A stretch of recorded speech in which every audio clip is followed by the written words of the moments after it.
हमारे व्यस्त जीवन में ईश्वर की आवाज। पवित्र वस्तु कुत्तों को मत दो और मोती सुअरों के सामने मत फेंको। जो मूल्यवान चीज़ें हैं जिन्हें हम बड़े हिफाजत से रखते हैं, उनको न समझ और अचेतनशील लोगों के सामने रखना या विवाद करना व्यर्थ है।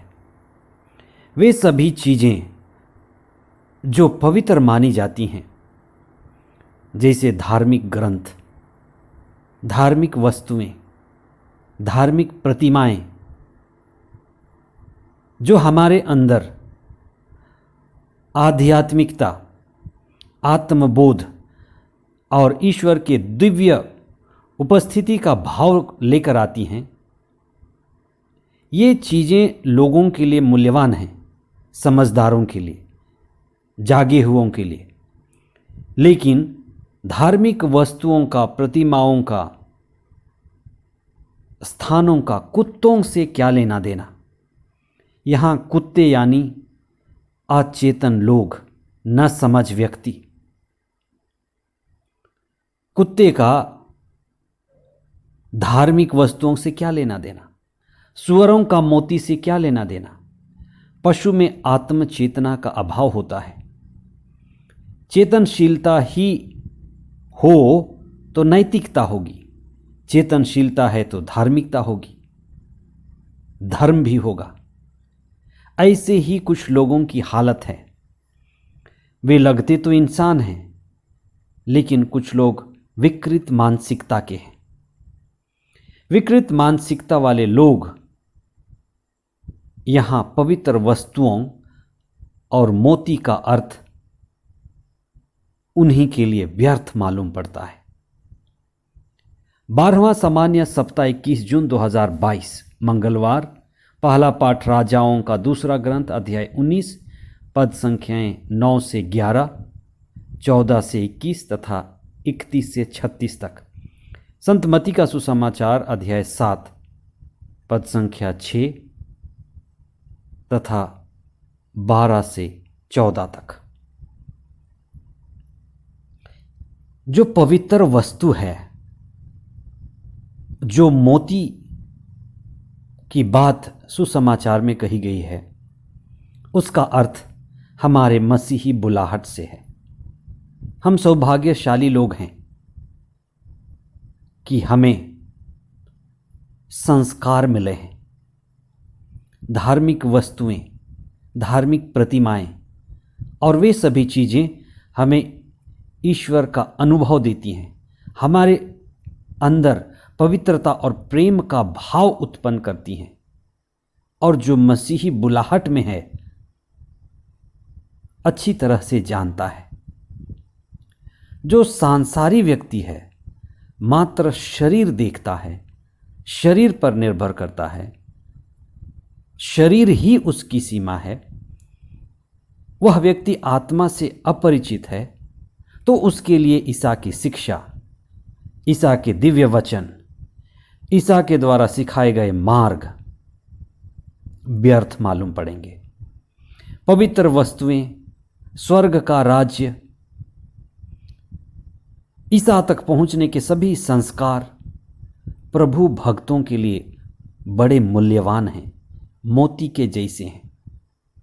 जो ईश्वर के राज्य के लिए तैयार नहीं है, वो जानता नहीं है, जिसे अपने मुक्ति के बारे में पता नहीं है, उसके लिए सारी धार्मिकता और आध्यात्मिक बातें व्यर्थ मालूम पड़ेंगी, बाधा मालूम पड़ेंगी, रोड़ा मालूम पड़ेगी। और ऐसे लोगों से वाद विवाद करना, बहस करना, व्यर्थ समय गंवाना है। अतः हमें व्यर्थ के वाद विवाद से बचने की जरूरत है। आप बहस के द्वारा कितने लोगों को जीतेंगे? व्यर्थ के समय गंवाने या व्यर्थ के बहस वाली चीज़ों से हम बचें। इसीलिए ईसा यूहन्ना के सुसमाचार अध्याय 6 पद संख्या 44 में कहते हैं, जब तक पिता आकर्षित नहीं करता तुम मेरे पास नहीं आ सकते। आप इस पर चिंतन करें। प्रभु यीशु ने स्पष्ट शब्दों में कहा। बहुत सारे लोग ईसा को छोड़ करके जा रहे थे। जब तक पिता आकर्षित नहीं करता तुम मेरे पास नहीं आ सकते। पिता ही हमें बुलाता है। पिता की कृपा, उनकी नज़र, उनकी आशीष हम पर पड़ती है, तभी हम आध्यात्मिकता की चेतना में अग्रसर होते हैं, आध्यात्मिक प्रगति करते हैं। सारी मानव जाति एक ही दिव्य परिवार है। जैसे प्रभु यीशु ने प्रार्थना सिखाया है, हे हमारे पिता। ईश्वर ही हमारा वास्तविक पिता है। हम उसी की संतान हैं, उसी के पास आए हैं और हमें उसी के पास जाना है। हम जा रहे हैं। इसलिए हर इंसान का दूसरे इंसान के प्रति रिश्ता है जो हमें समझना है। जो व्यक्ति जागा हुआ है, चेतनशील है, समझदार है, आध्यात्मिक गहराई में उतर चुका है, जिसे आत्मबोध हो गया है, वह भली भांति समझता है और मानव में भेद करना बंद कर देता है। सभी मेरे हैं और मैं सबका हूं। यही भाव हमें पिता की संतान बनाता है। आप इस पर चिंतन करें।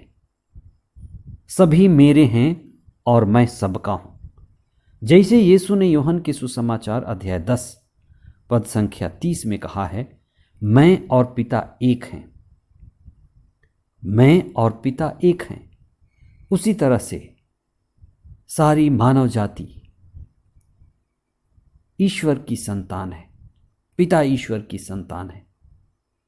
ईसा ने यह भी कहा, विशेष करके अपने शिष्यों को और सभी को, वे सबके सब एक हो जाएं। सारी मानव जाति एक हो जाए, एकता की ओर बढ़े। संत पौलुस कई बार इस बात को सिखाते हैं, विशेष करके एफेसियों के नाम पत्र में अध्याय 2 पद संख्या 13 और उसके आगे, कि जो दूर थे ईसा में आने के बाद निकट आ गए हैं। दो समूह, विशेष करके यहूदी और गैर यहूदी, जिनके बीच दीवार थी वह गिरा दी गई है।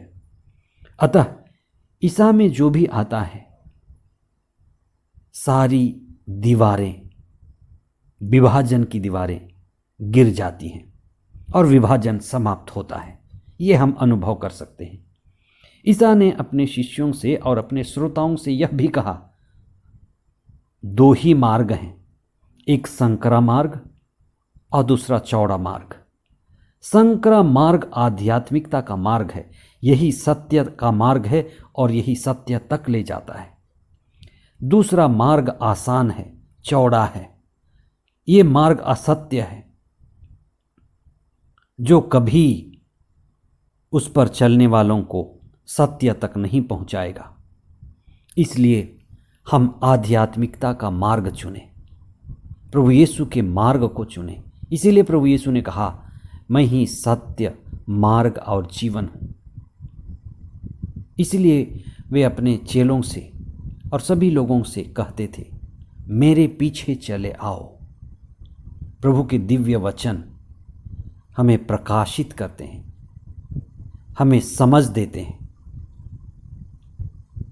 हमें पवित्र आत्मा देते हैं। आइए हम प्रार्थना करें। हे सर्वशक्तिमान पिता ईश्वर, हमें अपनी ओर आकर्षित कीजिए। हम इस संसार में रहते हुए हमेशा आपको याद करते हुए जीवन बिताएं।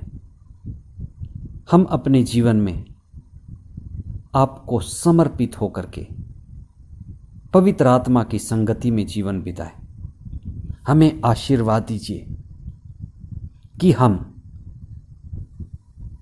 अपने जीवन को, अपने शरीर मन को, अपनी बुलाहट को व्यर्थ न गंवाएं, अपनी पवित्रता बनाए रखें और जो भी चीज़ें हमारे संस्कार हैं, और जो भी चीज़ें हमारे अंदर आध्यात्मिक और धार्मिक भावनाएं लाती हैं, हम उनको पवित्र मानें, उनकी इज्जत करें, सम्मान करें और व्यर्थ के बहस से, वाद विवाद से बचें। हमें पवित्र आत्मा के द्वारा सद्बुद्धि, विवेक और प्रज्ञा प्रदान कर, ये प्रार्थना हम करते हैं हमारे प्रभु ख्रीस्त के द्वारा। आमीन।